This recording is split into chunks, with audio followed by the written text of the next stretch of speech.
Okay ji. 5 of cups में जो है सबसे पहले नंबर 5 का मतलब होता है अनएक्सपेक्टेड चेंजेस लाइफ में आ जाते हैं। सडनली चीजें सही चलते चलते जो है आपको कोई लॉस हो जाता है एंड आप जो है एक अनहैप्पी सिचुएशन में से गुजरते हैं। तो 5 जो है कोई बहुत मरकुरी का जो है, जब नंबर 5 मरकुरी का नंबर है, not very happy kind of a situation. तो इसमें अगर आप देखें तो आपका जो एटमॉस्फेयर है वो भी ग्रे है। ग्रे ग्लूम को डिपिक्ट करता है, अनहैप्पीनेस को डिपिक्ट करता है, एंड ग्रे जो है विजडम को भी डिपिक्ट करता है। तो पर्सन जो है वो येलो ग्राउंड के ऊपर है, ये मत भूलिए। पर्सन येलो ग्राउंड के ऊपर है, येलो जबकि जॉयफुल कलर है, हैप्पीनेस का कलर है। एंड खुद पर उसने काले कपड़े पहने हुए हैं, यानी कि उसने जो एक चोगा पहना हुआ है वो बिल्कुल ब्लैक है। तो चाहे वो जो है येलो ग्राउंड के ऊपर है, उसको पर वो येलो ग्राउंड दिखाई नहीं दे रहा। चीजें उसके साथ जो है पॉजिटिव भी हो सकती थी, क्योंकि अभी वो जो है पास्ट में स्टक है। उसने काला चोगा पहना हुआ है, यानी कहीं ना कहीं वो मोर्निंग कर रहा है, कहीं ना कहीं जो है अनहैप्पी है। और उसके सामने येलो ग्राउंड पे 3 येलो कप जो है वो एक तरह से बिखर गए हैं, और 2 कप जो है इसके पीछे खड़े हुए हैं, जिसकी तरफ इसका ध्यान ही नहीं है। तो ये कार्ड जो है ये कह रहा है हमारी लाइफ में वो टाइम जब हमारे लॉसेस होते हैं, थोड़े से गेन्स भी होते हैं, पर लॉसेस ज्यादा होते हैं, क्योंकि 3 कप जो है नीचे बिखर गए हैं। और 3 कप्स में से पानी इमोशन का या हैप्पीनेस का या जो भी मतलब उसके पास था, मे बी मेटीरियलिस्टिक चीजें, वो सब 3 कप्स में से निकल गए हैं। और तीसरा जो है हमारा 2 कप जो पीछे खड़े हैं, अभी वो उसी में इतना अपने ग्रीफ में, अपनी अनहैप्पीनेस में इतना स्टक है। अब इसकी आप बॉडी लैंग्वेज देखें। बॉडी लैंग्वेज जो है इसकी, अगर आप देखेंगे, बाल भी इसके जो है थोड़े से अधपके से बाल हैं, काले भी हैं, सफेद भी हैं। तो एज इसकी थोड़ी सी ठीक ठाक ही है, इस लाइक अराउंड 40 या 45 प्लस टाइप। एंड ये जो है अपनी गर्दन को नीचे झुका के खड़ा हुआ है, कहीं ना कहीं डिप्रेस्ड, कहीं ना कहीं अनहैप्पी है। और उसको जो है इस समय अपने मतलब अंदर टोटली अपने ग्रीफ में लॉस्ट है। एंड सामने एक नदी है, नदी में भी जो है एकदम फ्लैट है। नदी में कोई तरंगे नहीं उठ रही हैं। तरंगे उठे तो या तो इमोशंस हैप्पी होती हैं, बहुत ज्यादा तरंगे उठे तो बहुत इमोशन डिस्टर्ब होती हैं। बिल्कुल फ्लैट है, यानी कि इमोशंस भी बिल्कुल इसकी नम हो चुकी हैं इस समय। और उसके आगे चल के जो है घर है। अगर ये इस अनहैप्पी सिचुएशन से निकलना चाहता है तो उसको अपना ब्रिज क्रॉस करके उस घर में जाना चाहिए, जहां पे उसको स्टेबिलिटी मिले, कंफर्ट मिले, हैप्पीनेस मिले। पर वो अपने ग्रीफ में बहुत स्टक है। और एक मैं चीज हर बैच को जरूर बताती हूँ कि ग्रीफ की 5 स्टेजेस होती हैं मोस्टली। जब इमोशनल लॉस है, भैया लॉसेस हुए तो इमोशंस का कप है, इमोशनल लॉस। तो 5 स्टेजेस ग्रीफ की होती हैं। पहली स्टेज जो है दैट इज टॉकिंग ऑफ कि जब आपके साथ सडनली कोई चीज हुई तो आप उसको जो है डिनाई करते हैं, नहीं मेरे साथ तो ये हो ही नहीं सकता, पॉसिबल ही नहीं है। आप उसको डिनाई करते हैं। और फिर उसके बाद जैसे कोई किसी को छोड़ के चला गया, मे बी किसी की डेथ हो गई, या किसी का स्पाउस जो है वो चला गया छोड़ के, या कोई दोस्ती टूट गई, आपको लगता है नहीं हमारी तो इतनी पक्की दोस्ती थी या हमारा इतना पुराना रिश्ता था, यू आर डिनाइंग। और उसके बाद जो है कुछ टाइम के बाद जो है आपको जब वो वापस नहीं आता पर्सन, तो फिर आप जो है भगवान के साथ बार्गेन करते हो। हे भगवान, मैं तेरे आगे माथा आके जोड़ू, यहाँ पे तेरे मंदिर में माथा टिकाऊंगा, मैं जो इतने का प्रसाद बांटूंगा, या मैं ये कर दूंगा, या मैंने जो गलती की, जो उसकी रिग्रेट मैं इस समय कर रहा हूँ, वो गलती मैं दोबारा नहीं करूंगा, पर उस पर्सन को भेज दे वापस। एंड सपोजिंग उसके बाद भी पर्सन नहीं आता, अगर किसी की डेथ हो गई है तो कहाँ से आएगा।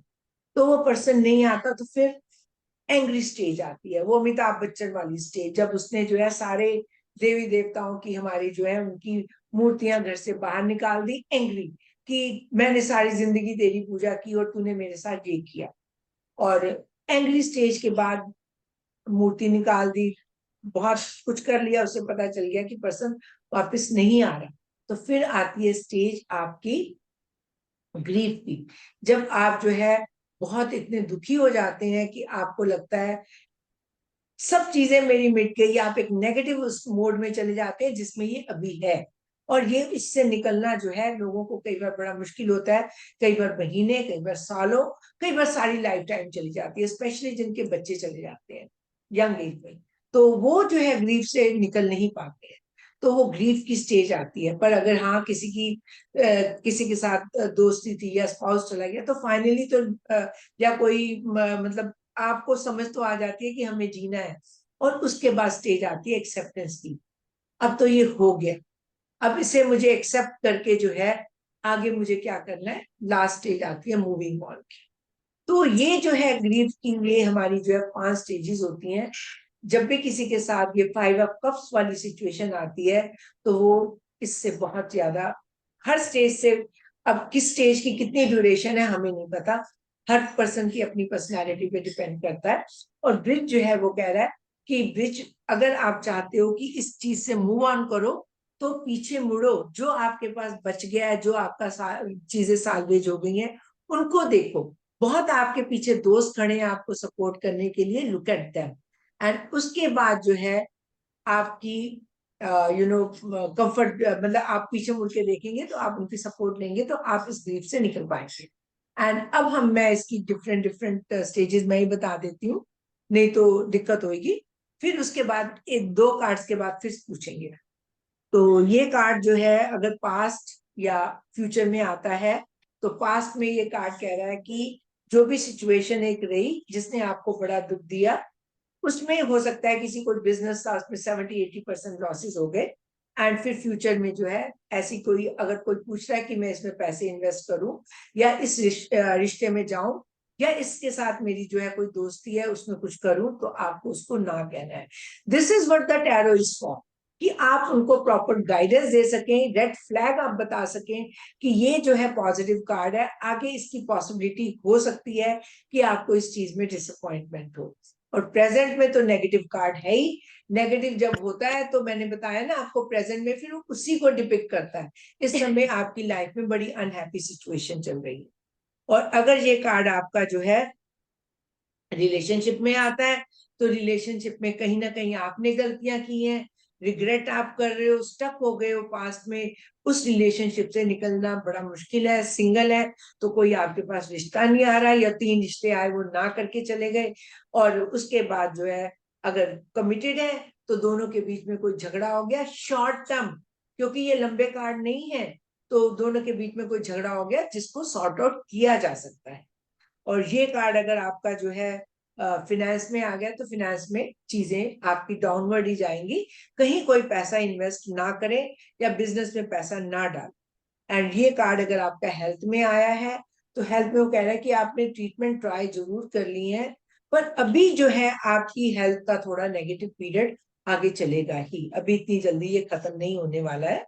और आपको जो प्रिकॉशंस लेनी है, जो आपको जो एडवाइस देनी है, आप या तो अपनी ट्रीटमेंट चेंज करें, अपना डॉक्टर चेंज करें, या फिर जो है आपको कुछ टाइम के लिए अपने आप को स्ट्रांग बनाए कि ये फेज मेरा अभी चलेगा कुछ टाइम के लिए, फिर उसके बाद खत्म हो जाए। और अगर ये चैलेंज ऑब्स्टेकल की तरह से आता है, तो ऑब्स्टेकल का मतलब है कि आप इतने दुखी हैं, इतने परेशान हैं, इतने अनहैप्पी हैं अभी आप अपनी लाइफ में, कि जो भी आप काम करना चाहते हैं उसमें आपका पूरा ध्यान ही नहीं रहता, आप जो है नेगेटिव चीजों में ज्यादा पड़े हुए हैं, एंड आप उससे बाहर नहीं निकलते हैं।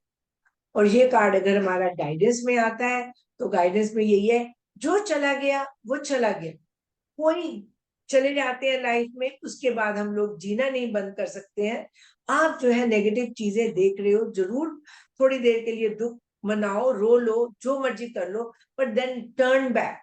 आप जो है आपके पीछे दो सपोर्ट है, सब कुछ तो नहीं गया ना। ये लॉसेस एंड गेन्स का कार्ड है, लॉसेस ज्यादा है पर गेन्स भी तो है, तो गेन को ही देख के अपने आप को तसल्ली तसल्ली दे लो एंड मूव ऑन। तो ये कार्ड के मैंने मीनिंग्स इसमें लिखे हुए हैं, आई थिंक सारे मीनिंग मैंने ऑलमोस्ट बोल ही दिए। तो अब हम आ जाते हैं